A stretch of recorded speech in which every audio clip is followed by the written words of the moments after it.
I think we get into it, and today I'd like to talk to you about our opinions, experiences, and our approach to digitizing archaeological finds with optical measuring devices and their use of integration or the integration into the work of our institution.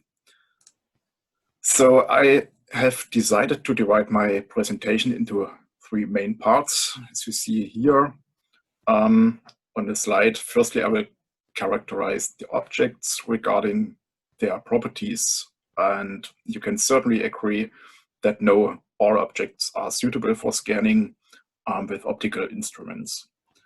Another fundamental part is why I have to scan these finds. What are the goals? Is it for statistical work, for 3D printing, or is it only for a colorful image for a presentation? So it's quite important to talk about.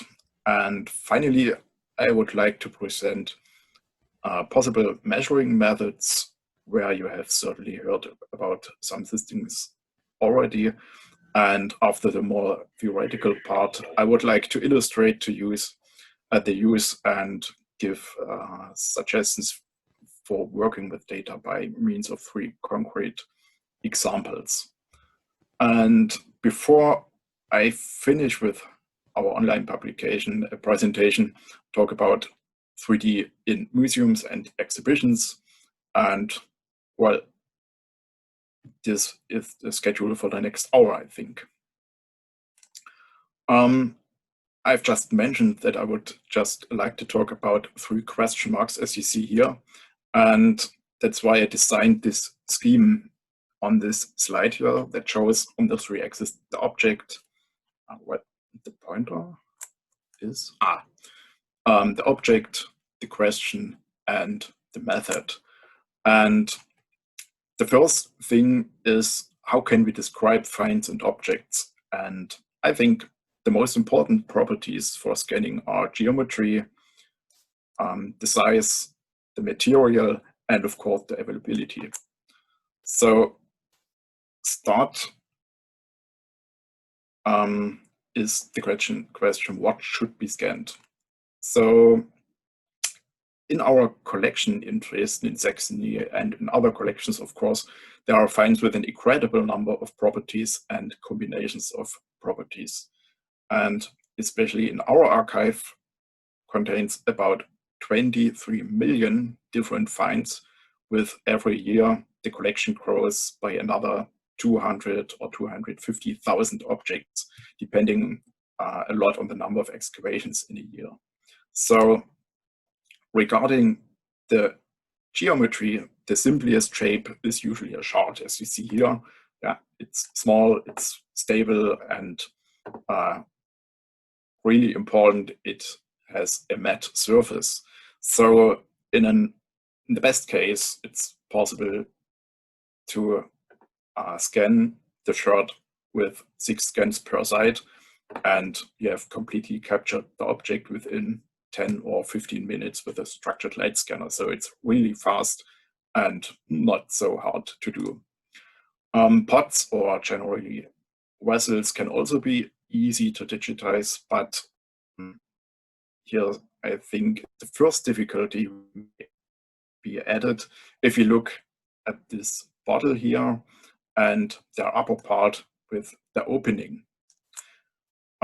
Normally it's not possible to scan through narrow openings of 5 centimeters, 8 centimeters, or 10 centimeters. So the model that actually only has a shell, yeah, and a certain part of the mouth in this area here. And in this case, we try at least to scan data from the inner surface to get the bottom thickness. Only small fractures or small parts from the bottom here in the inner side. The missing areas of the profile between bottom and the opening must be then interpolated, comparable to the traditional drawing, I think. I know from icon structured light scanners that there are possibilities to complete scan data with additional point measurements using a probe. It's just like a pen, and you can make point measurements on only point measurements. So I think the effort is relatively high for only measuring single points, so we don't use it at the moment in our office. With the example of this folded sword, which is from the Iron Age in Germany, it becomes really exciting concerning overlapping and undercutting areas. And if you look closely, these areas here, you see black holes, black areas, and these are areas with no data. The holes can be closed using Geometric Studio or AutoCAD if you're using icon scanners, or maybe MeshLab, I think. But above a certain size of the holes, it is a massive manipulation of the data and must be documented. Or as a simpler solution, you should save several versions of your model, but you have to document it, how you manipulate the original data. So besides the shape, archaeological finds, of course, also have very different sizes. And this ranges from micrometers when we think of pollen to kilometers when we think of landscapes. And this example here is a small silver pearl of nearly 2 centimeters length from the Middle Ages. And scanning requires here very high resolutions in order to capture and reproduce the fine details. And these small balls here on the surface have a diameter of only 1/2 of a millimeter. So this is, I think, it's the highest resolution we can capture with our scanners in Dresden. This big conical vessel from the Bronze Age is, I think, a kind of standard size in our region, so it's still easy to move on a table to a line for scanning on the automatic turntable, and as long as the state of preservation allows it, of course. So if you have a lot of things like these vessels here, I think you can scan up to 20 or 25 vessels a day with all things to do. I mean, scanning, post-processing, and produce standard images for publications also. It's slightly faster than a drawer, I think. If we go further on, it will be more difficult with this example here, which is a tombstone, or especially a cenotaph, which shows the Ruprecht von Kreutsch, who represents an important person in the history of Saxony and has a size like a door and a weight of 1/2 ton. So, of course, the object is not movable, and some thought must be given to scanning it on site, or especially in this case, scanning it in the church. So in addition to choosing the right system, there are other questions, such as how much space I have, when do I have access to the object, or what are the lighting conditions, and really important, what about the power supply for your scanners or your other devices. So it's becoming harder to discuss and to choose what method could be the right thing. And especially in Saxony, we have to do with medieval mining traces in the Erzgebirge, or you can say the Ore Mountains, which are located in the south of Saxony on the border to the Czech Republic. And this is a view to a shaft from a really huge water wheel with a diameter of 12 meters.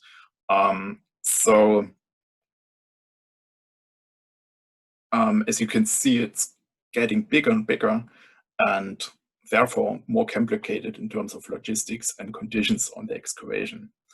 And especially this shaft here is 8 meters long and has a weight of 4 tons. So we have to scan it in several sessions over, I think it were 4 months, I think.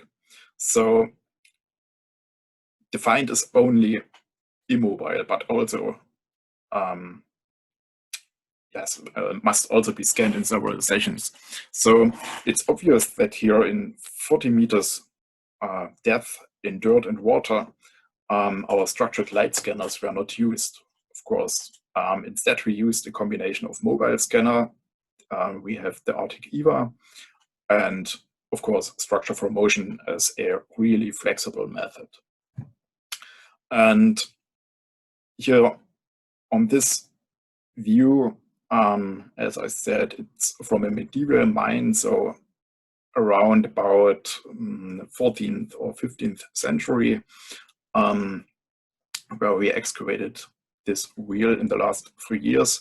And a detailed view and a bit more information about the excavation and the project will follow on the further slides in a few minutes. And here, a shaded view from the Arctic EVA data, where you see the dimension of this shaft with its 8 meters long length and nearly 80 centimeters in profile. And finally, we come to a larger scale areas, and as an example, you see here a terrain model of a river landscape south of the city of Leipzig in northern Saxony. And we do not gather the data ourselves, but use remote sensing data like aerial photographs and airborne laser scans from our land surveying and geoinformation office of Saxony. So after the geometry, it's important to think about the properties of the surface, because it has the greatest impact on data quality and whether it can be scanned at all. So as seen on the slides before, matte and opaque surfaces are the ones that show the best results. On a matte surface, think of shards or vessels. On the other slides, laser beams or projected patterns are reflected diffusely. The result is a 3D surface with very low noise, and smooth surfaces are reproduced smoothly. So this also makes post-processing of the data much easier, as there are few or no errors on the resulting mesh. With glazed and glossy surfaces, the whole thing becomes much more challenging. The illustrated stove tile here is an example from a doctoral thesis that deals with their motifs and their distribution in our region. And for this purpose, we have scanned and documented more than 700 tiles in the last recent years. In comparison to the matte ceramic, the glaze leads to violent reflections, as you see here and here. And this is made worse by the fact that the color is usually dark green or dark brown. So the difficulties are absolutely identical to the problems we have with digital photography of such objects. And it's almost impossible to create a reflection-free illumination. Therefore, there's a very little contrast between the surface and the projected patterns of the structured light scanner, so that the exposure time has to be increased, and of course the noise level will increasing too. So in the result, we still get 3D data, of course, but with uneven or rough surfaces. So the increased noise makes contours softer, but the result is still much better and more comparable than hand-drawn ones. And of course, there are various noise filters you can use, but they all come at the loss of resolution and detail accuracy. And I have to say, only in exceptional cases, I use noise filters, which are then very well documented to be able to estimate the display quality correctly by my colleagues in our office. And with these arrowheads here, we come to the material groups that can hardly or not at all be captured with optical scanners.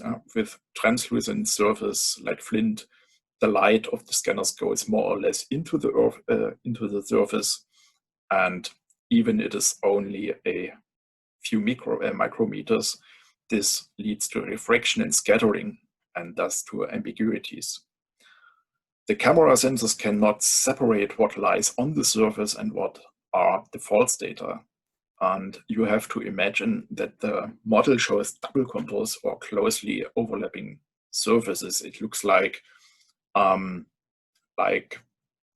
papers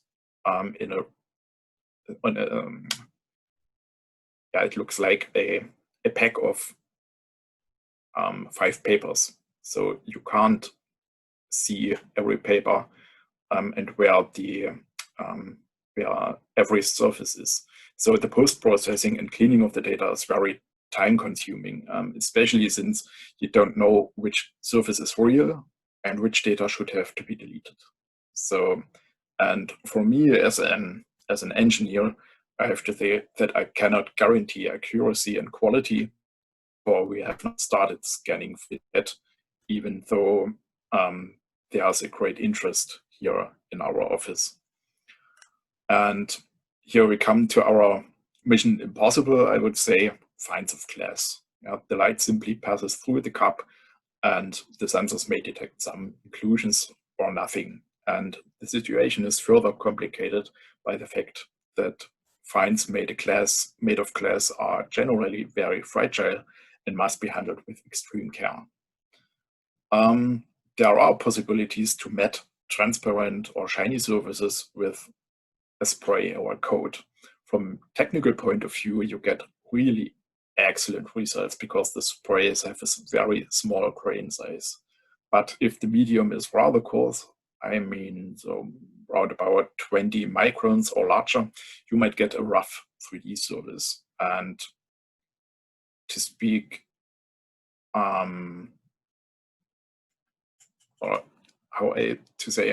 it looks, a smooth glass surface looks like a rough ceramic in a shaded 3D view. You can't see, is it a glass or is it a pot as a ceramic find. And furthermore, the agent must be removable without leaving any residue. We have tested a few products from industry and dental supplies and also played around with baby powder because it's not so cost intensive. We have chosen the powder to have a really light or a really easy to get alternative.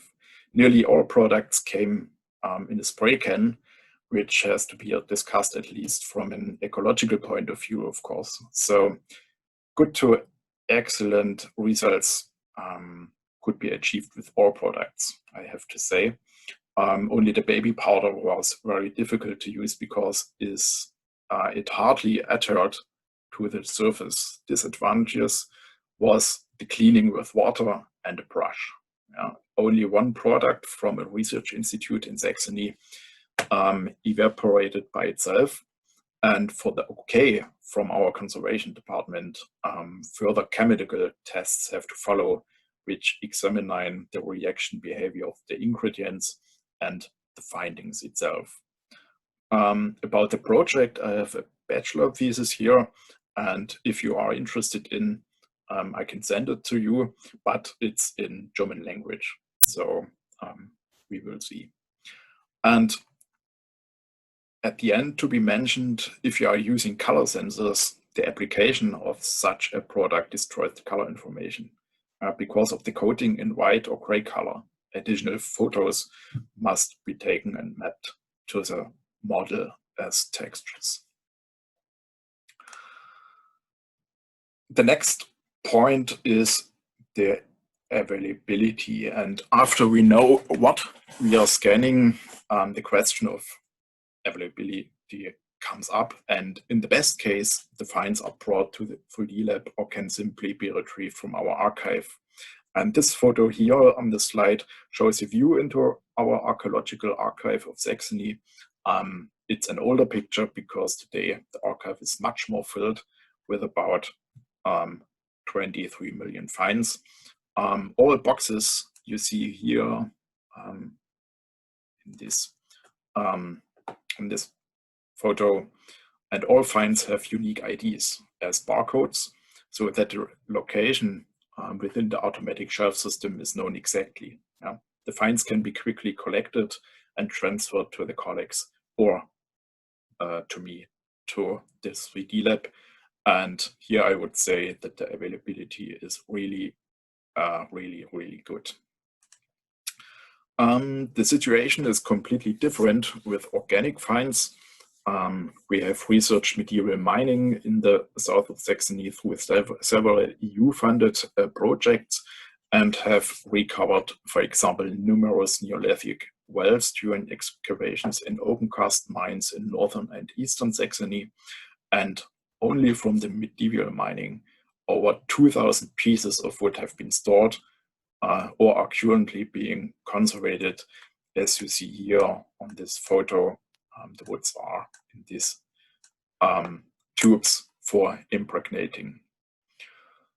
The scanning of the organic finds will be done almost simultaneously with the excavation. Yeah? The finds are salvaged, cleaned, and scanned promptly, and afterwards the woods go directly back to the conservation department. So close coordination between our departments is necessary to ensure a smooth process.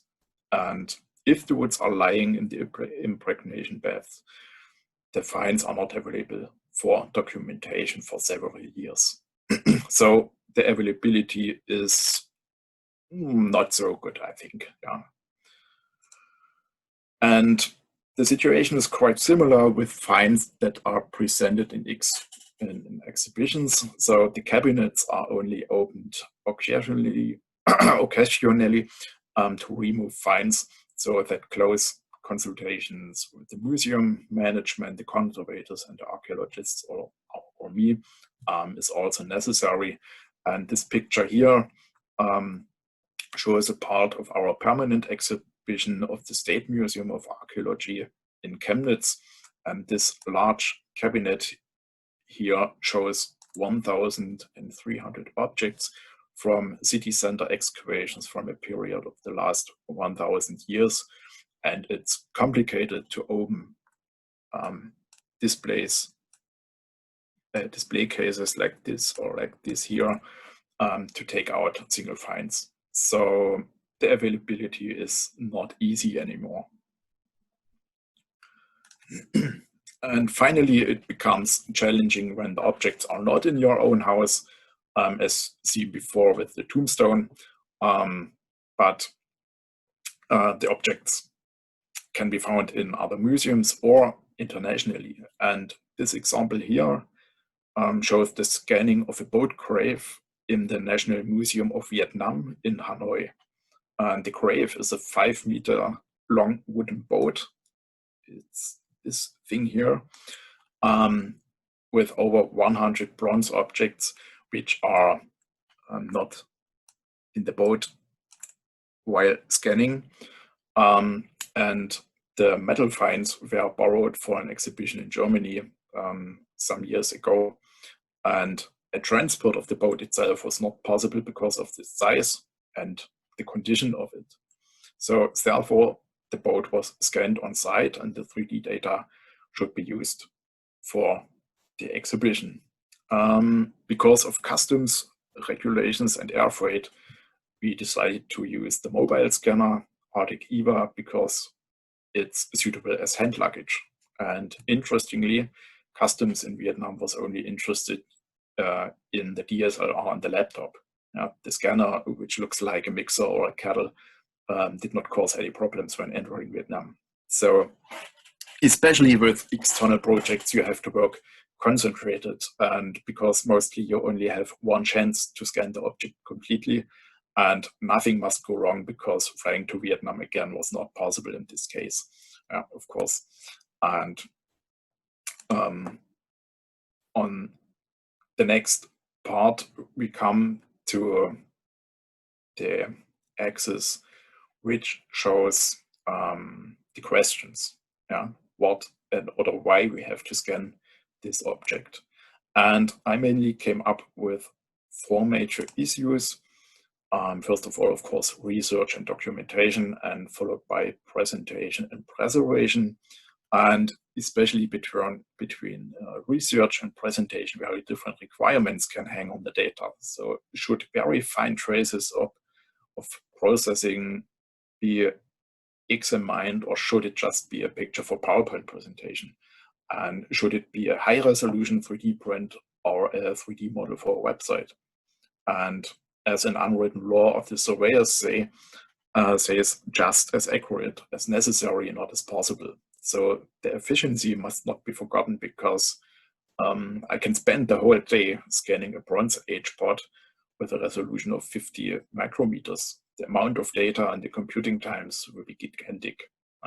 But the added value for a colorful picture in PowerPoint is almost zero, I think. And over time, some finds will be scanned several times. A new colleague has a new question, or you get a new scanner with more resolution and better cameras. And thousands of our finds have been photographed several times in the last 100 years. So just by taking the step from analog to digital photography, and it will happen again and again that important finds are scanned again and again.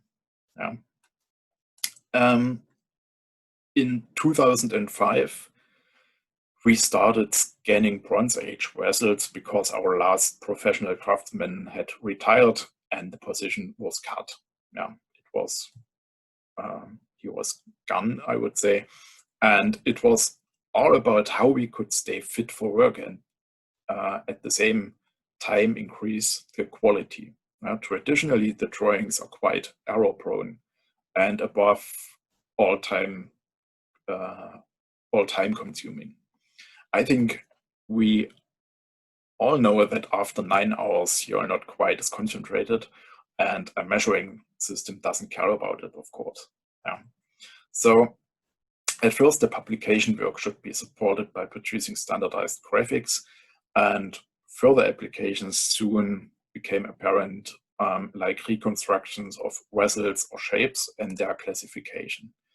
And from 2006 to 29, there was a research project that investigated first applications with artificial intelligence for the automatic classification of vessels, where interpolation, the formal shape of fragments, was an important question, as you see here. As you see here on this slide, and this baby blue shape is the interpolation of the former shape. And a small software application called Vessel Reconstructor was developed to calculate the shape using simple slices. The resulting shape can be loaded in our software TroveSketch for further documentation, as we will see later on. In publications, the time required for setting and editing graphics was reduced considerably. We have some theses and articles whose findings are completely illustrated with computer graphics. And on this example here, it's a page from a catalog with a Bronze Age grave, including a 3D reconstruction of the whole grave here in this part of the page. Another example is a page from a doctoral thesis on medieval mining, and my former colleague at that time set the complete catalog with over 800 finds within 3 months. It was finished and could be printed directly. So because our standardized images are made for print and there are no work or no further work necessary in our publication work. After the publishing and also research questions backing up fragile finds, especially organic finds, is an important issue. And shown here are different vessels made of bast from Neolithic wells in northern Saxony. And the finds are extremely sensitive and are constantly changing due to external environmental influences. Should there be any damage or even destructions, the 3D data can still be used. And as an example for the documentation and reconstruction, I show you the water wheel again, and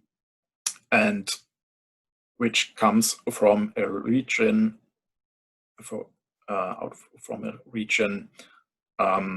which has experienced several very intensive phases of mining. And I would say that the area looks like a Swiss cheese, totally perforated. And there are constantly surface fractures, and there are safety activities by mining companies.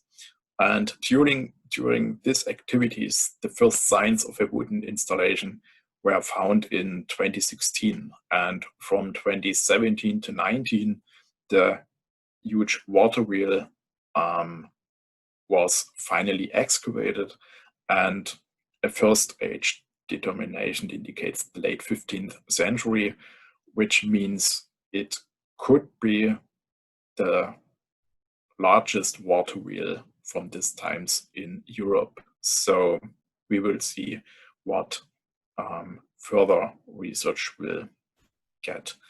And on the photo, you see the wheel chamber, and here on the back, this thing here is the shaft again, and which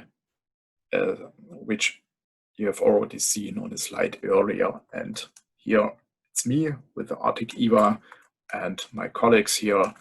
And in this situation, we were in a depth of 35 meters. And here it's quite similar to the scanning in Hanoi. So you have only one chance to capture everything, because the mining company is constantly working and securing this area, and the chamber was photographed with structure for motion, while the parts of the wheel were partly captured with a mobile scanner. And step by step, depending on the progress of the excavation, the measurements were combined, and the situation in the mine was reconstructed.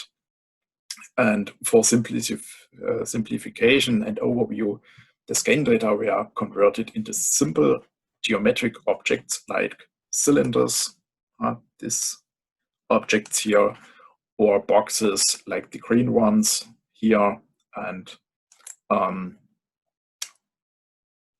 using reverse engineering functions in Geometric Studio. And what we see now is already destroyed, and the chamber filled with concrete to prevent future surface fractures. And the documentation of the excavation, as well as this whole reconstruction here, are now the source for further research. And I think our things are slowly becoming more practical as we look at possible measuring methods. And I have selected 6 methods, of which the green marked ones are used in our 3D lab. I do not use a structure from motion myself for scanning finds, but it's rather used for excavations. And I will talk about the RTI, or the real reflective transformation imaging, and the computer tomography for a moment, while I will not go into the last point in detail, because free modeling with Blender, 3ds Max, or Cinema 4D can be done, but our visualizations are mostly based on real measured data. So I'm sorry, I've need a bit of water. Okay, for large scales, as we see before, like landscapes, we use remote sensing data, just like airborne laser scanners you see on these pictures here with this aircraft. and traditional aerial photographs or even spatial data from satellites and past shuttle missions can be used, of course. And as I mentioned before, we obtain our data from our state land surveying office in Saxony. With terrestrial laser scanners, distances of up to 1 kilometer can be reliably measured. And the following example is taken from the excavations on the Neumarkt in Dresden. And maybe you know the Frauenkirche, which is this thing here.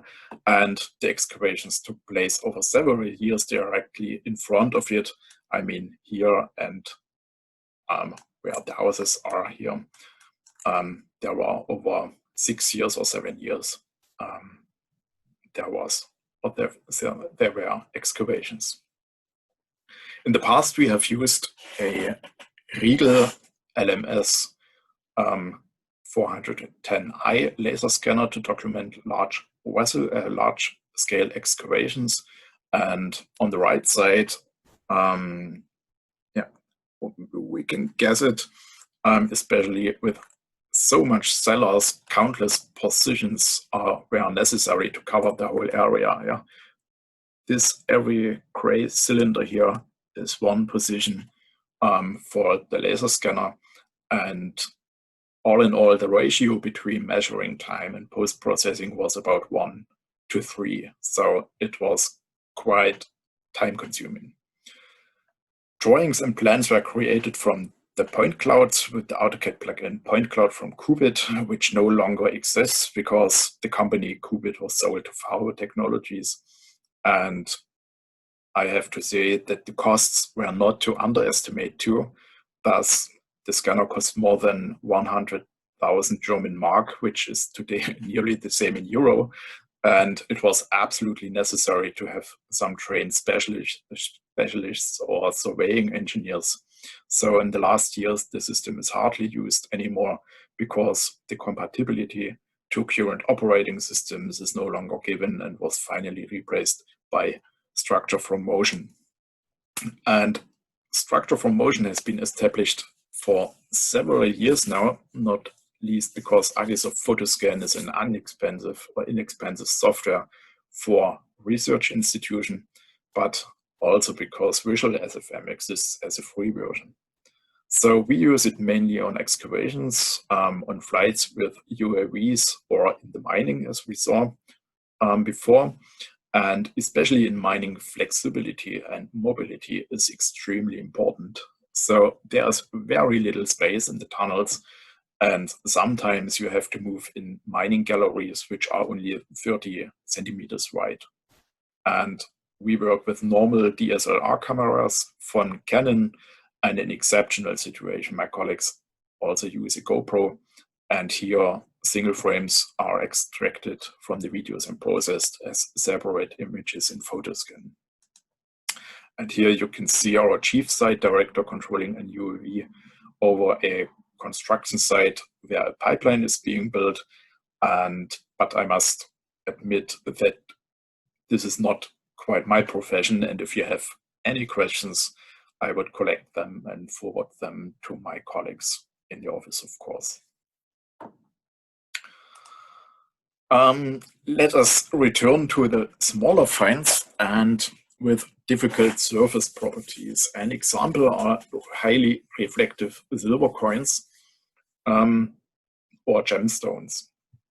And with the help of the so-called reflective transformation imaging, it is possible to capture the reflection characteristics physically exact. The basis is the spatial arrangement of several light sources. You see it here, that dome, or here, you can see it, and one or more cameras inside the dome. Yeah? The camera is here, and here in this example. Now the find is illuminated and photographed with each light source, and thus from different directions. Yeah? A graphic is processed from all the images, which shows the exact directional reflections. And in the software application, a virtual light source is moved, and the graphic changes its appearance dynamically as if the original was moved in front of a lamp or so. Yeah. And if the dome is equipped with several cameras, so you can add more cameras on the side, you can additionally process a 3D model with structure from motion and map this special texture to it that has exactly these properties as already explained. The results are really impressive. And 2 weeks ago, we took a look at this device here in Halle in Saxony-Anhalt. And there the colleagues scan or photograph, I would say, over 100 coins per day. In comparison with the 3D scanners, we only manage about 11 coins in one day, but in real 3D, met with additional macro photos. A disadvantage, or more a challenge, is the immense amount of data. For one coin, over 400 pictures are taken and processed. And at the moment, about 17,000 coins were captured in Halle, which means about 82 terabytes of data. Terabytes. Furthermore, the measurement volume is limited by the size of the dome and, of course, the camera sensor. So it's especially suitable for flat finds like coins and maybe arrowheads also. But the positive thing is that no exotic hardware was used on this system here. But a standard industrial camera from Allied Vision, which is a part of the Zeiss group, and a macro prime lens from Zeiss, as you can buy it from any good specialized dealer for various DSLRs. So at the moment, I only know prototypes like these two examples here. And I don't know if you can buy kits or something similar on the market.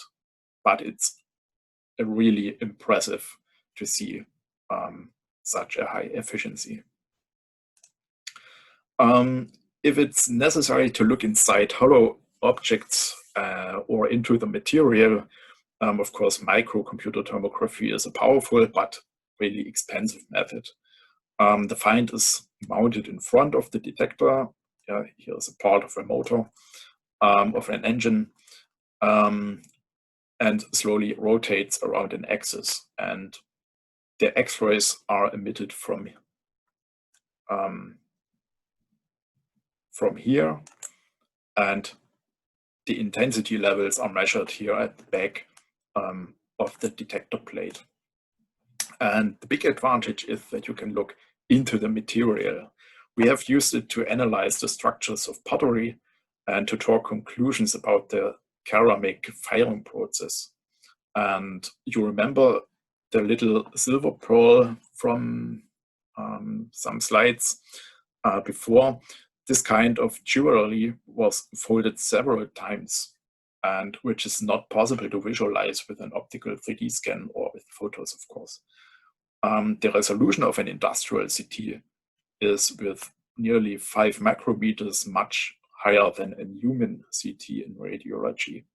However, the radiation used is also much stronger and harder, so that you have to consider which objects you want to expose to the radiation. And an important point here is that with ceramics, after a CT, thermoluminescence dating can no longer be used to determine age.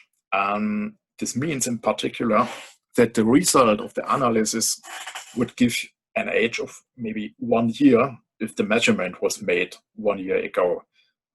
Because due to the hot radiation, the electron alignment is reset. I would say it is reset to 0.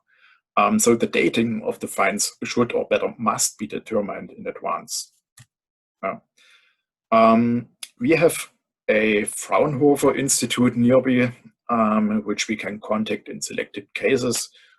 The purchase, or especially the maintenance costs, as well as the high demands on the personnel, make an own investment absolutely unprofitable. So we don't use it as a standard method. And now we finally maybe come to my area of work, which is the work with close range scanners, as you see here on our little family photo. And as said before, in 25, we started with a laser scanner, the gray box here in the back, which was supplemented by a modern structured light scanner, the scanner on the right side, in 2013. And due to the excavations in the mine, the mobile scanner Ardec EVA was added in the same year. And at the end of 2018, another structured light scanner was bought, which is specially configured for small finds. You can see it. You can see this by the small base compared to the scanner on the right side. Here's the cameras on small bases, and here we have the large bases. So our good old laser scanner from Konica Minolta is equipped with a, I think now historic looking VGA camera, and which is here, and the laser emitter here. And for different object size, the lenses can be changed like a DSLR to use more or less measuring volumes. Standard objects such vessels are placed on an automatic turntable. This is a standardized graphics here, which rotates in defined steps and automatically performs a measurement. And by calibrating the table, the axis of rotation in relation to the scanner is known, and all measurements are transformed into the same coordinate system. So you can see this at the bottom of the picture here, as it's a screenshot from Geomagic Studio, where each color is a separate scan. In this case, for post-processing, we use Geomagic Studio, which is an industrial application and primary in quality management. Used in geometric scans are aligned, registered, and triangulated. The scanner is 16 years old, almost to the day. The production date was April the 7th, 24. Is still in service and will be used by students or colleagues after a short learning phase if larger quantities of simple finds are to be scanned. Okay, this is a slide about the structured light scanners, and if I remember me, Anuka said that you have already heard about something, so I will speed it up a little bit to the view of my office. It's not quite up to date, but you see the structured light scanner here on a massive tripod. Here a stove tile is placed on the rotary table here, 2 daylight lamps on the sides, and the curtains are providing a uniform illumination for the textures. The scanner is nevertheless mobile, and because the whole equipment, I mean sensor, laptop, here, connection boxes and cable fits into a larger instrument case, and the tripod is replaced by a lighter one. So I switch to our new website, where you can find some additional information to our scanners. Maybe I switch to the English version. And well, I think I pick the structured light scanner. Here are a little bit text about their properties and settings and so, and we have some short clips about the method itself, and you see the projected pattern on the object. Then the object is turning, a new scan, turning, a new scan, and so on and so on. And as said before, within a really short time, you have a huge part of this part scanned. You have to flip it again, and you have to flip it, scan it again with 6 or 8 scans, and within 10 minutes you have the whole part digitized. Thomas? Yeah. I'm not sure if we are seeing the same thing as you. I'm sorry. Yeah. I have to show it on the other display. Yeah. Okay. Over there. I'm sorry. Okay, I start it again. Yes, it's a short clip from AutoCAD, which is the software from Icon. Every scan is aligned in the same coordinate system. It's a little bit speeded up, of course. And in this video clip, you see the projected pattern and the turning table, which is a highly automated measuring system. Yeah, and if you want to see more, feel free to click through the site. Here are the laser scanner explained, the hand scanner explained some things from excavations and museums. So please feel free to look into it. So, okay.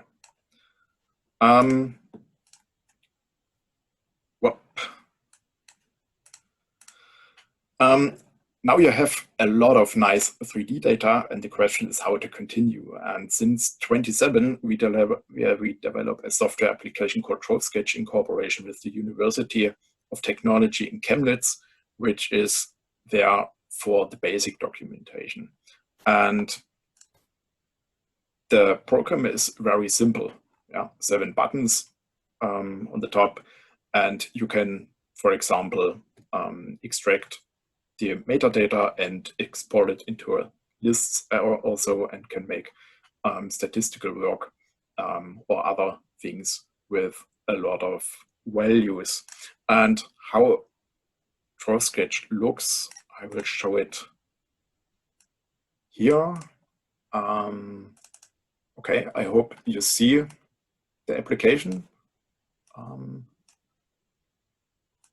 Okay, so, and we have here a biconical vessel as seen before. The 7 buttons on the top, it's only in German language. I'm sorry for that. I think there's an English version, but it's really easy to understand. The first thing are some metadata, like the resolution of 0.3 millimeters and maybe the poly count. The next thing is to align the object. You can align it on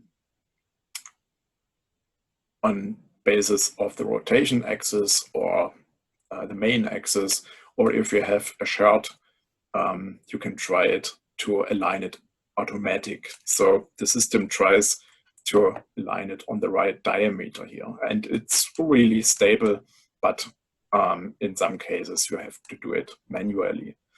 You can measure your pot. It takes some seconds. You see the results on the left side, or the visualization of the different diameters which the software has found, and a graph belongs, which is showing the curvature of the vessel, which is important for the classification, of course. You can export it to a CSV file and can work further on. The next step is rendering, so producing standardized images, as you see here, the light source on the left top. You can change the shaders as you want. You can manipulate the light source as you want. Define the file format, the scale, the resolution, click render, and you are finished. It's much faster than you have to draw the vessel, of course. And to as the last thing, a profile is important. So you can move this plane here to the position you want and extract it and export it to an EPS vector format, which you can use in every graphics software like CorelDRAW or Adobe Illustrator. and I think it's viable over a company from the Technical University of Chemnitz. Okay, so my typical day could be like that. In the morning, I have to scan such a wooden find, which is a wooden gully, which is 5 meters long from a medieval mine. And after the lunch, my colleague comes to the 3D lab with a completely different find. And this thing here, it's not a artifact or a pixel, it's our well-known silver pearl. So I have to be flexible with our systems, and it's really good if you have to sort the work by size to avoid endless conversion to scanners and calibration of the scanners, which is time consuming at some point. And then you can work very efficiently and scan processes and document, as I said, 20 or maybe 22 vessels per day or more, accordingly smaller finds like the shards. Okay, the last time our scheme here, you see that no method can be a winner because everything depends on the task, the question, and of course the properties of the finds. And in fact, everything is somewhere in between this space here. Yeah. Sometimes the question has more weight, or maybe the availability is the main important thing, or of course what methods I have in house. Yeah. So how I start with mass scanning, unfortunately, depends largely on the available budget. And some time ago, we recommended this Staatliche Kunstsammlung in Dresden, which is one of the most important collections in Europe, to take a look at their collection of antiques with a mobile scanner, because the sculptures and molds are simple and rewarding objects to learn the procedures and the techniques. And you will quickly get good results in a certain number of 3D models that can be used as an argument for upgrades and further acquisitions. So this is just a small tip I like to give. Start with simple objects and make experience. So I think I have to speed up a little bit. As a practical example, we go to Leipzig, which is located here. Yeah, here's Berlin, here's Dresden, and especially to the airport of Leipzig, you see here. And from 25 on, the object at the airport was developed to an international hub for air freight, which is this part here on the south. And during the construction work, several settlements were found, among other things, as well as also a well, which was about 7,000 years old, and the location is almost exactly under the new runway. This small red dot here is the Neolithic well.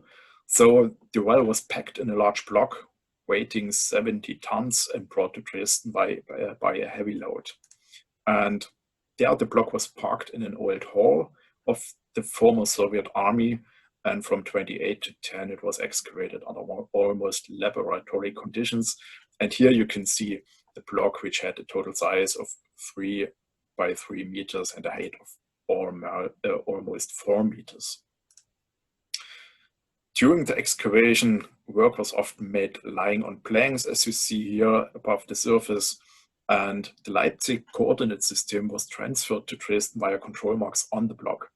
And using a total station, the reference points were set up in the hall for free stationing using the control points. So this means that all measurements and photos were geo-referenced to the coordinate system of the excavation in Leipzig. And what you see here is a typical plenum in the well. In the filling of the well, we found numerous vessels, bags, tools, and cords, and all finds were measured with the total station, and their contours were measured as well. and this allowed the most important scanned finds to be georeferenced later. At this moment, I had been in the office for 4 weeks, and at that time, I was just learned how to walk as far as basic functions and procedures of the Minolta scanner is concerned, when the site director, Reinhard Albrock, came to me and said, I want to have the well as a 3D reconstruction. How can we do it, and what do we need? And you saw earlier that the work is done from a scaffold, and it was too unstable and wobbly up there to measure with the Minolta scanner. And so the terrestrial laser scanner from Riegel was tested, and you see the result here on this picture, and it's in principle not bad, but unfortunately the wooden planks can never be completely captured with all measurements, because the lower part of the woods here are still in the sediment and are covered. And in addition to the handling of the large heavy instrument at a height of 3 meters was not without danger, so we rejected the Riegel scanner. After some discussions, we decided not to scan on the block itself, but to capture the finds separately, and the large oak woods were excavated, cleaned and scanned directly afterwards, while the small finds were prepared for conservation, stabilized and scanned later in the 3D lab. And the big advantage is that the wooden beams could be completely scanned, and that the wet woods were only exposed to air for a short time, and water could be added again quickly, which was very gentle on the woods itself. But the big question now was the georeferencing. No self-adhesive markers could be used, and in the end we agreed on small colored pins. You see it here. The red points are steel needles, which were put into the beams in sufficient numbers. But very important are stainless needles, because the first needle heads fell off because of rust, and they are lost. Here you can see a screenshot in AutoCAD which shows all measured needles, and you already can see the whole construction as a box like that. On the 3D models, the needles were very well visible. Maybe if you see it, here, the 2 points here, and I think this one here in the middle is a needle 2, is that the coordinate lists and the correct setting of control points in Geometric Studio, so the woods could be a georeference, and the entire reconstruction of the timbers was done with control points. There was no manual intervention by moving the timbers by mouse. And this also shows the high quality of the control network in the hall. As I mentioned earlier, all finds and also the stratigraphy were measured with total stations, and all finds were given separate layers so that one could directly select and filter certain finds or groups. And here on this image, a general view in AutoCAD with all about 5,000 layers is shown. And on the basis of the measurement, measured contours and additional photos, the 3D models were moved by hand. I mean the small finds like pots or so. And in contrast to the woods, marking with needles or similar vessels, or the very fragile bark bests, was not possible and disallowed by our conservation department. For the complete reconstruction, including numerous other wooden finds found inside and outside, you see it here in front and here inside the well. In total, we count about 200 woods in this model, and each 3D model of the large timbers has about 5 to 6 million polygons.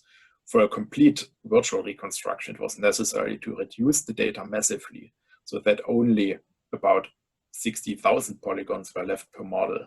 And in regular intervals, new models were added from top to down to complete the construction downwards. And this allowed the site director to see it directly during the work, what had been documented so far, and to adjust the workflow if necessary. Yeah, the bright colors were chosen on purpose because they allow us to identify and differentiate the mass of objects. The original color information are still saved in the 3D models. And here in this shaded graphic, you can nicely recognize the construction method in which the woods were mortised here in the corners, and especially the 4 corner joints with wooden nails are to be mentioned at the bottom. You can see it maybe here in that area here. And this whole construction is 7,500 years old. So step by step, the small finds such as vessels and so were added. And in this section model, you can see how the finds are spread out into the height. Yeah, these are 3 meters. And the stratigraphy was inserted next, where we here symbol surfaces. These are these colorful planes. Were modeled from a few measured ground points per layer, and through the directions and the thickness of the layers could be used to illustrate the process and the speed of filling. Yeah. And in a more generalized graphic, the well is shown here, and it was possible to identify phases of use, mainly these 2 packages here and here, where the bags for drawing water, these are the 3 flat things here, are at the bottom, and the vessels are spread over an area of 1.5 meter here, mainly in this package. And for the site director, the complete model was the basis for his research. We can address the finds on different levels. On the one hand, at object level with the full resolution 3D models and countless photos of the excavation, and on the other hand, as a construction in which the relationships of the woods to each other and the construction method can be viewed. And we take a look at the well in a way that even the builders did not see it more than 7,000 years ago. And this rendered picture shows a selection of the most important finds, which we could never have placed for a photo like this. So firstly, because the woods are still in conservation and about half of the finds are exhibited in our museum. So with 3D data, we can work independently of time and location. And you know, the data is now over 10 years old and can still be processed and used. The basis of this, of course, are open file formats, and we are using PLY, as a PLY, and OBJ wavefront formats, which have been around for more than 30 years and can be considered as a standard file format. As an exciting topic came up because it was possible to assign tool marks on the surface to tools found in the well. I don't mean now that exactly ads worked, this ads here, worked on the wood here, but still this type did. And we played around a bit and did, I would say, CSI for newbies. And the idea was born to reproduce and test tools of which only the plates were preserved. And the experimental archaeologist Wilf Hein copied the stone tools you see here and built various handles here. Then we met us in the forest in the deepest Franconia in Bavaria and tried to produce such nice beams as seen before. As you see here, a lot of things went wrong and also broke. And in short, we did not manage to make such nice beams. I think in the course of 1,000 years, a lot of knowledge was obviously been lost, maybe unless you have a chainsaw at the hand right now.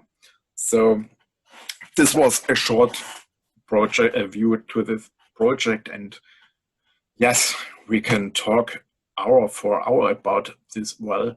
So, but I think the time is running. So we have to go on to the next example, which deals with deformation monitoring and the conservation of wooden finds. As seen before, we have this large mining project, which has this region here on the Czech-German border. And a typical situations you see here underneath the city of Diepoldeswalde. Or here, space is very limited. Here, a colleague is in this gallery here with water, dirt, and vertical galleries like this make documentation extremely difficult and sometimes dangerous. So we worked with structure from motion, as mentioned before. Just as in the excavation of the woods of the Neolithic well, the woods are first cleaned in the conservation department, then scanned, and finally soaked in large tanks. You saw this image before, where the woods are impregnated with PEG 2000, which is polyethylene glycol, I think in English. And after several years, depending on the size and condition of the wood, they are going to our freeze drying machine, which is here. And both processes can take a really long time. So we scanned the finds before the bath and after the freeze drying, with the main aim to visualize what happens in the time of impregnation and freeze drying with the find. So we use functions that are usually used in quality management, a deviation analysis between the non-conservated data and the conservated data. And for this, the two models must be aligned with each other using a best fit algorithm. Usually control points are used to obtain absolute values. Unfortunately, it's not possible to attach markers so that only a relative alignment is possible. So you should not put too much emphasis in the given numbers, but rather show tendencies and dimensions. And here, that beam lost nearly 5% of its volume, but it's absolutely satisfying for our conservation department. And we see a small beam with where the diameter has remained stable, which is the green color, but the length has shrunk by several millimeters, which are shown by the blue colors here on both ends. And blue areas are shrinkage and red areas are swelling.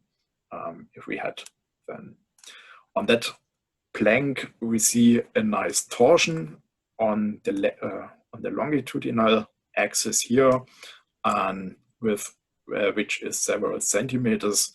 However, the measured volume does not differ, so that a change in shape does not directly cause a change in volume. We gathered all the data in lists, and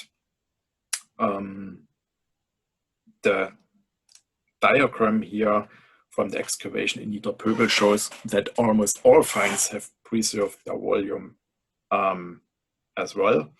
There are outliers up, maybe here, and these things here, which are caused by the bad condition before conservation. And I can say that our conservation department is very satisfied with this result. And in the Roman Germanic Central Museum in Mainz, experiments with test samples have been performed in recent years, and our aim is to enter our results into their database so that predictions can be made as to which type of wood will be shaped after conservation with this or another treatment. And however, due to the long duration of conservation, the complete results will only be available in the future. It's an ongoing project. Okay, my last example is tracing the footsteps of Varus. And in fact, the fact is that we in Saxony did not have much to do with Romans. The only finds are coins, fibulas, and one damaged terra sigillata. And as so often, the best ideas come when you sit together with a beer or a glass of wine, and we asked ourselves if it's possible to identify the movement of the Roman commander Varus by the wear and tear of countermarks on Roman coins. And so we wanted to use high-resolution 3D scans to ultimately test the possibilities of the scanner and, of course, the potential of the data. So we submitted the idea for the project to ICON in the Bernd Breukmann Award, and fortunately we were actually rewarded. And on the whole, it was about this countermark here. It's a V, it's a V, it's an A and an R. There are many other stems like AUG for Augustus or TIB for Tiberius. We have assumed that, I'm sorry for that graphics is in German, but I explain what words are you see on this slide. So we assumed that Varus moved from legion to legion and paid out countermark coins to his legionnaires.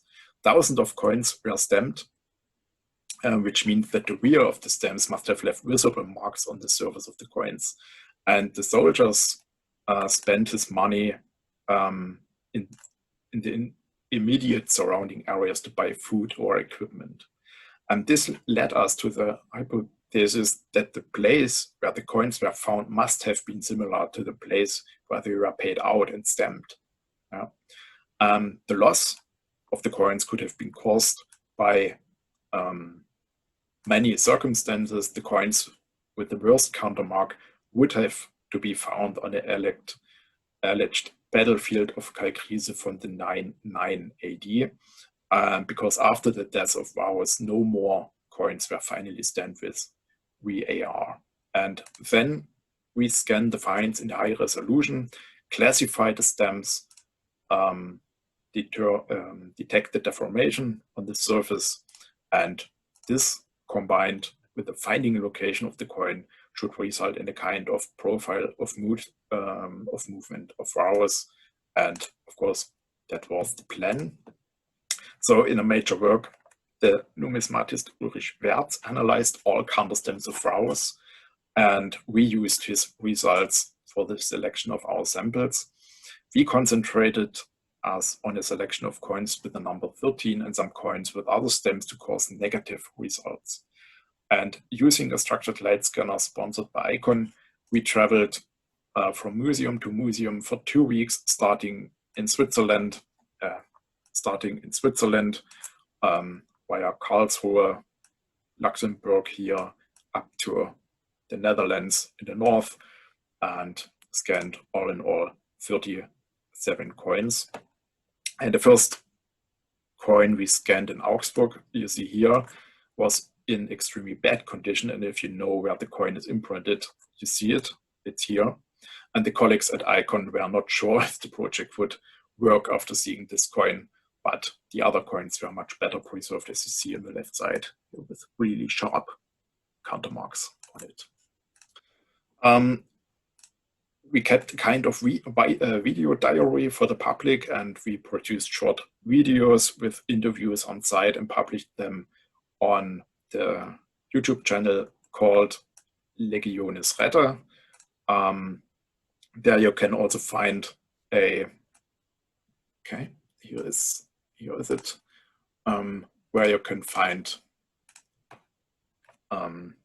also a longer video about how we came up with the idea and how we think it all works.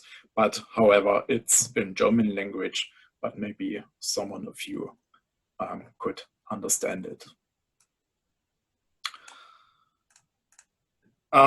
For the classification, we use landmarks on the stamps, which had to be set by hand, and we tried a deviation analysis, as you have seen before, with wood, but this did not lead to any useful results. And we followed the pattern of Mr. Wertz and calculated in R a principal component analysis and a procrustes transformation. And this means that the landmarks were translated, scaled, and rotated, and thus transformed into a coordinate system while minimizing the point distance. And as a result, we were able to separate stamp 13, which is this cluster here, from the other stamps, and this is this cloud, I would say here, by using the grid that has been set. And you can see already a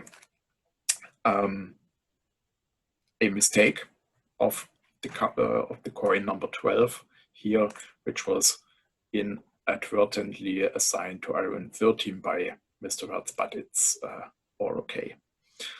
The next step was to repeat the whole thing, but now only within the group 13 here, to get a sequence based on the deformation of the imprint. But unfortunately, this did not lead to any useful results, so that further classification according to Reuter had to be done manually. So in Geometric Studio, we determined values such as areas within the letters R and A, the inner areas of these letters here, as well as the impression depths and angles of the sides. And we used these to try to establish a chronology. The difficult part was the phase 3 here, that came from Luxembourg with a very clear stamp pattern that indicated an earlier phase, that's an older coin. However, the areas and the size of the countermark itself had become smaller, but sharper. And this indicated that the stamp had been reworked. Yeah? It had been trimmed and produced a sharp imprint again.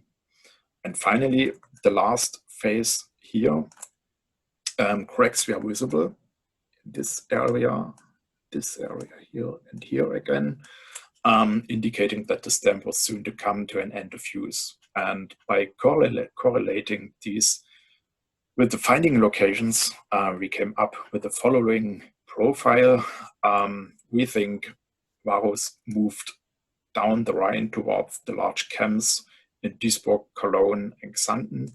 And interestingly, the coin from the battlefield of Kalkriese, which is here, where the last battle of Varus is presumed to have taken place in 980, does not have bad stamp image. Yeah, it's Kalkriese is from phase 4. So each of the coins of the last phase came from the large camps on the Rhine, here, the red dots. We have now postulated that we see here a summer operation in northern Germania, which took place 1 to 3 years before the last battle. And for the winter, the legions returned to the 3 large camps on the Rhine, were paid and spent the money again in the surrounding area. But it's clear that to us that 30 coins can provide anything but reliable data. It was essential to work with high resolution 3D data and to use modern statistical methods. And to that we can say, yes, it worked. Now it would be time for numismatics and experts in Roman archaeology to do this on a large scale to confirm or reject our assumptions, or to further develop our method. Unfortunately, there has been little response to this so far, and we in Saxony are not able to do this ourselves in the end. There is simply no time for this besides our normal business in Saxony. So, sorry. And the last part is the presentation, and we take a short trip to our museums and see where and how our 3D data is used in our State Museum for Archaeology in Chemnitz. And virtual and augmented reality has not been a major problem for several years. And we tested the possibilities with VR classes, especially the Oculus Rift, and in cooperation with Microsoft, their HoloLens, which you see here with my colleague. In general, we can say that the visitors liked it a lot. However, the support required for VR classes was quite high. Someone had to constantly watch out that there are no accidents with cables or so, or that a user would simply get sick and dizzy. And I personally find it a disadvantage that with VR classes, you are completely cut off from your surroundings and you can no longer discuss with anyone, especially since only one person can use the device at a time. So the HoloLens were much more comfortably, and here the models are projected as a hologram onto the classes. You can simply walk around the hologram and control everything with simple gestures. Yeah, by the way, just like this. By the way, the gestures are internationally standardized and are also used, for example, for gesture controlling cars, if you have a really modern car. So they are not used, but the classes, as well the HoloLens, are not used permanently in our museum because they are big investments, and especially the conversion of the data and the programming of the applications are very costly.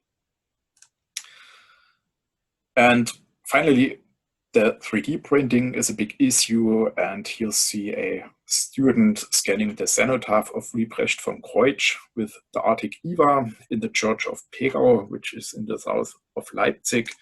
And for the permanent exhibition, a one-to-one copy was printed in sand, which you see here, and colored by a conservator. But the coloring is based on a 19th century copy in the Germanic National Museum in Nuremberg. And in addition, last year there were modifications for handicapped and impaired visitors.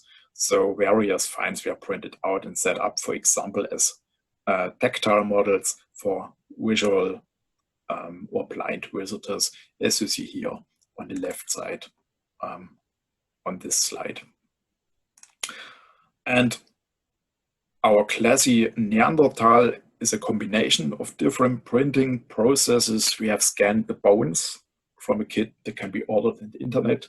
And during the printing process in plastics, LED lights were directly integrated. And now visitors can press different buttons, which are located here on this ring, on this board, and the bones light up. And this illustrates the anatomical differences between the Neanderthals and modern humans.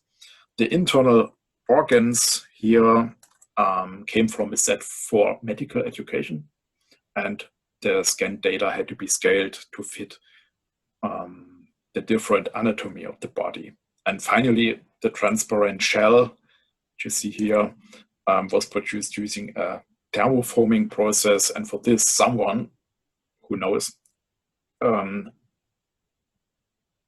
was scanned with the Arctic Eva, who has the body of a Neanderthal.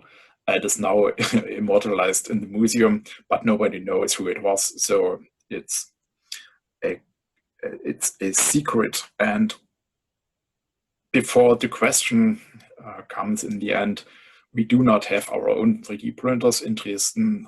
There are so many processes, materials, and printers these days that we would have to buy several printers, and the requirements are mostly special when it comes to designing an exhibition. So therefore, we decided to produce very good 3D data and to use professionals and companies with their appropriate knowledge for 3D prints. Okay, and this brings us to the end, and would only refer to our mentioned new website, which was, where is it? Which is here, where we have at the time, I think 130 finds from Saxony here. You can filter it with these map, and now you see the 3D model, which is massively reduced in comparison to the original data. All models have a limit of 1 million polygons and were streamed with the Nexus plugin from Google. You can switch the texture on and off. You can flip it, you can move it around. And on the right side, you have some metadata about the sites, the location, about the finding, some technical metadata like what scanner was used and the resolution of it, and some literature sources here, so you can read much more information about the find. You have the possibility, I have to choose the right one. Yeah, here. These are finds from the Neolithic well we saw before. Yeah, I think it looks really good for 1 million polygons.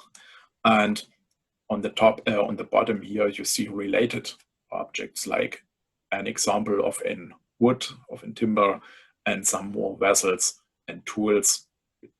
Maybe, for example, here, it's an ads.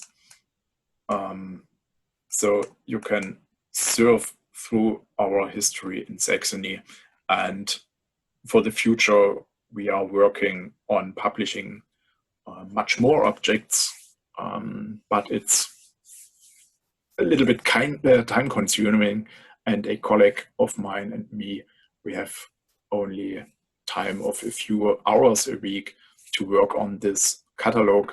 So from time to time, we publish more objects and models here, and we think, or we hope, that we can publish maybe 1,000 objects in the next year.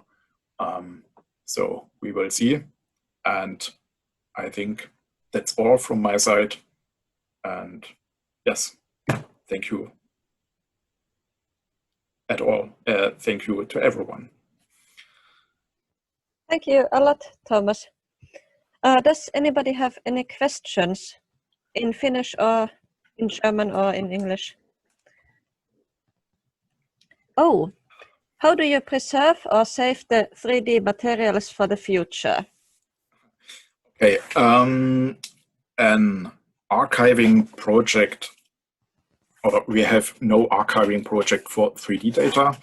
At the moment, we're storing it at our server, at our own server in the house with our backup strategies and so on. We save the raw data as well, because sometimes we have to go back to the original measuring data for a new processing or some special things, just like a new texturing, for example. And I think there is no guidelines for archiving 3D models in archaeology, and in the special way what to do with the raw data, because especially the icon data from the structured light scanners are fully folder structures with many configuration files, and how to archive it we don't know, and we are sure, and we know it, that we can only work with the data as long as we use the AutoCAD software from Icon. So, but we store it at our server and hope that our server is not burning in the future. I think that's a really common problem, the long-term preservation. Yeah. Tommy asks if you're planning to maybe move on to the GLTF or GLB file format in the future. At the moment, you are using OBG and PLY. But how about GLB? At the moment, we do not plan a switch to other file formats. We think at the moment it's it's quite a standard PLY and OBJ, and everyone use it, I think. And the software applications we have as Geometric Studio, Icon, AutoCAD, or the Artex Studio are exported in their data to PLY STL. I forgot STL or OBJ. So I think we use it in the next future. And maybe we switch to a new format. We will see what happens. Okay. Only Pietari thanks you for the interesting lecture. And he's interested about the use of Agisoft Metashape in the enclosed excavations. Yeah. How well did it all come together, considering the really tight spaces and multiple levels? That's actually a question which interests me too. Okay. I hope I understand it in the right way. Yeah. And I'm not then the expert for SFM, but I tried. I'm looking for, where's the slide with SFM? Here. Yeah. Here is it. Yes. Oh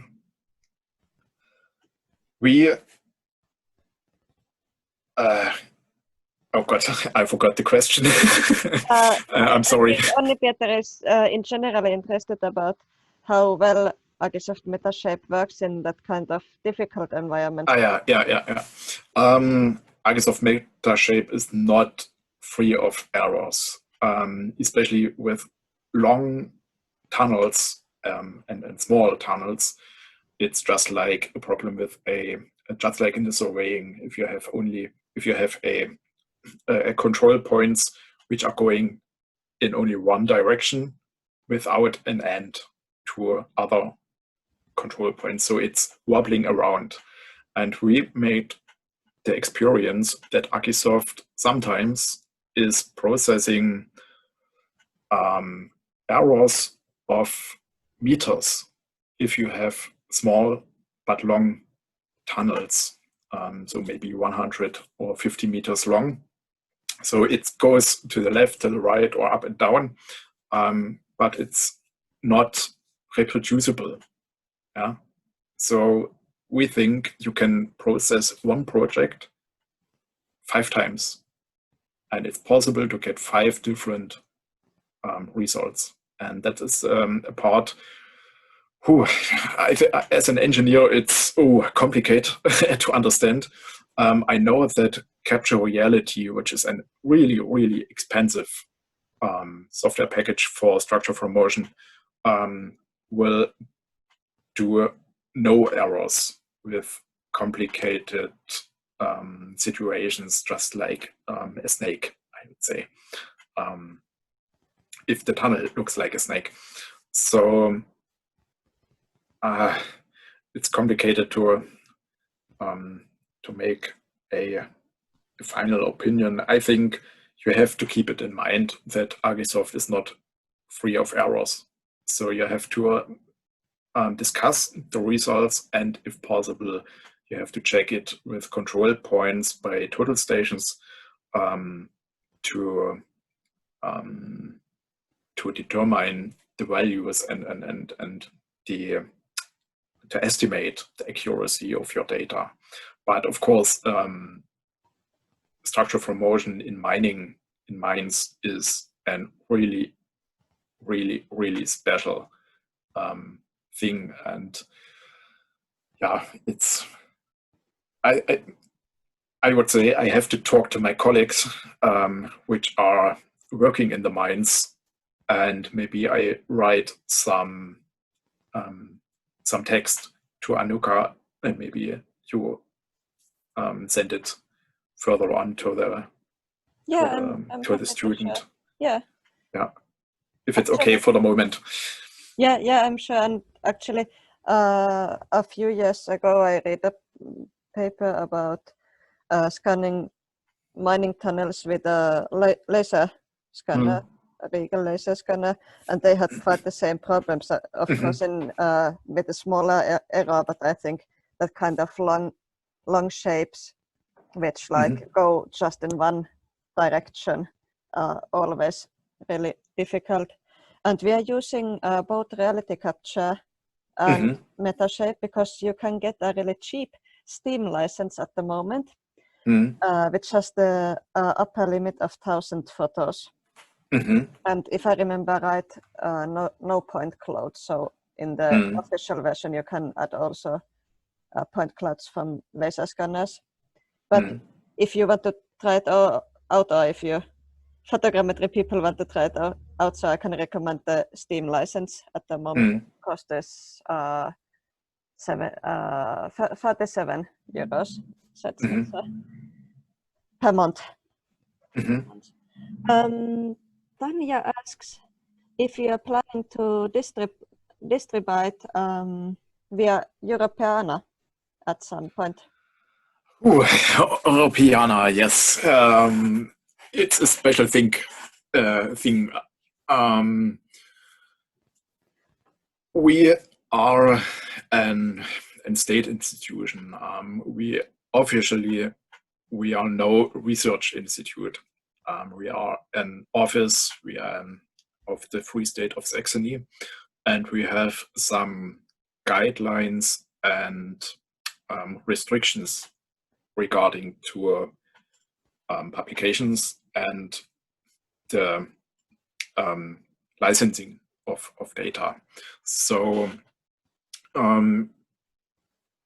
at the moment, we had the only chance to publish our thing or our data through our own online catalog, as you see before, Archute 3D. Europeana, we will see what happens with it. I'm not a big friend of it because a lot of links are dead.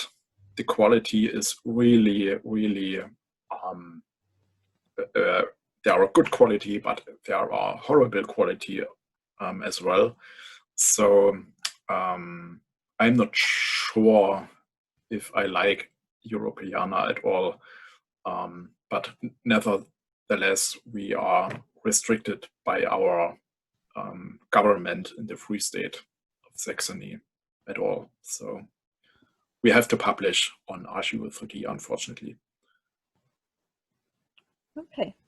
Yeah, there is at the moment the task force group of Europeana, which was studying the 3D part, just published their like outcome, and I think they are trying to like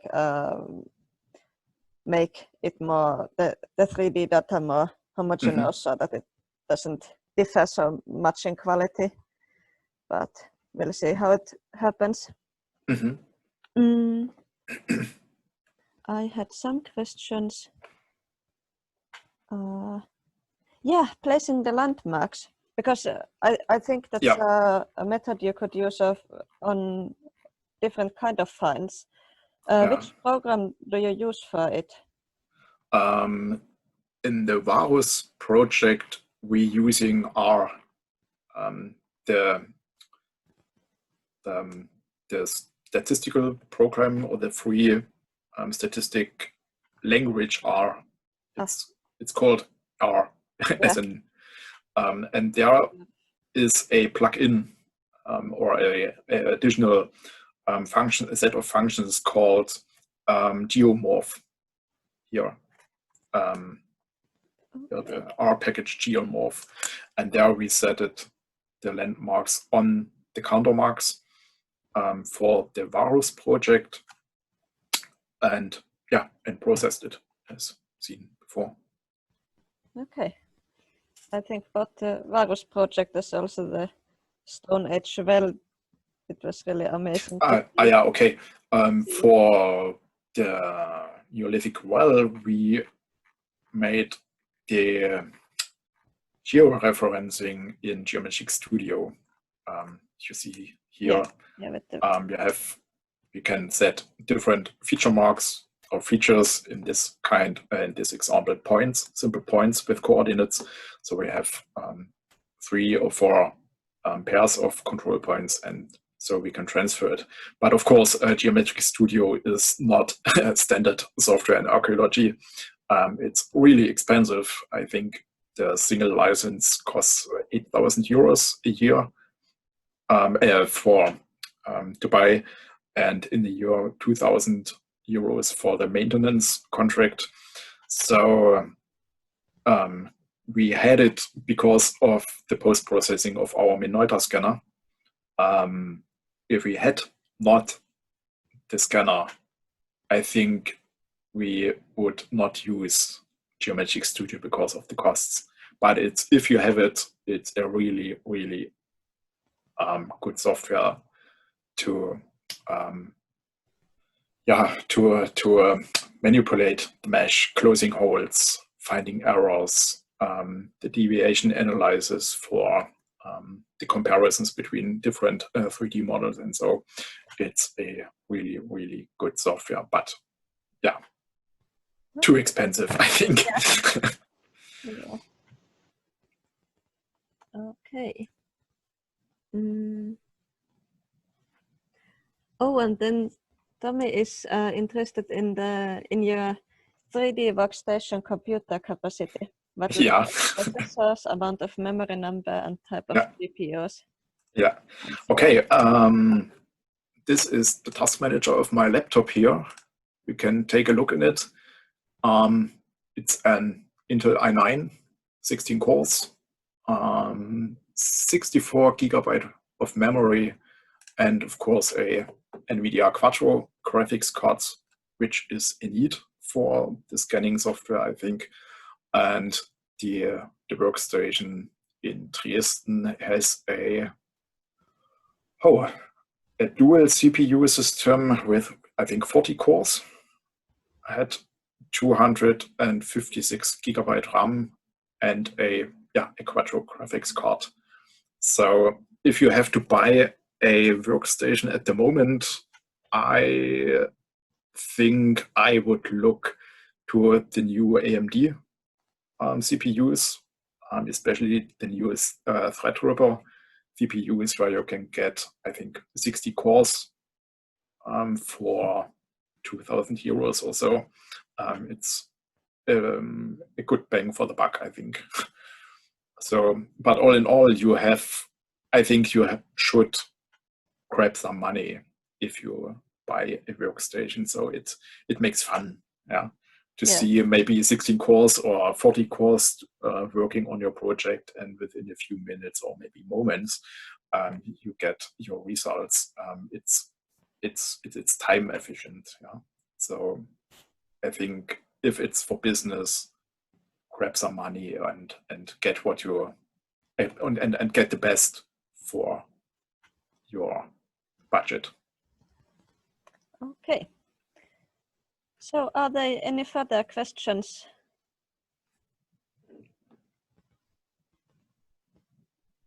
Well, if not, I think that there is a few thank you messages, and I want also to thank you for that. Okay. It was really interesting, and we can of course also send emails. Yeah. Also, so we can change our experiences. Yeah. And maybe at some point we can afford to get us the Trove sketch. I already asked about the price. It was 4,000 euros. So. Oof, echt? Oha. Okay. So, I'm not so informed in the costs. But maybe at some day, at some point. Yeah.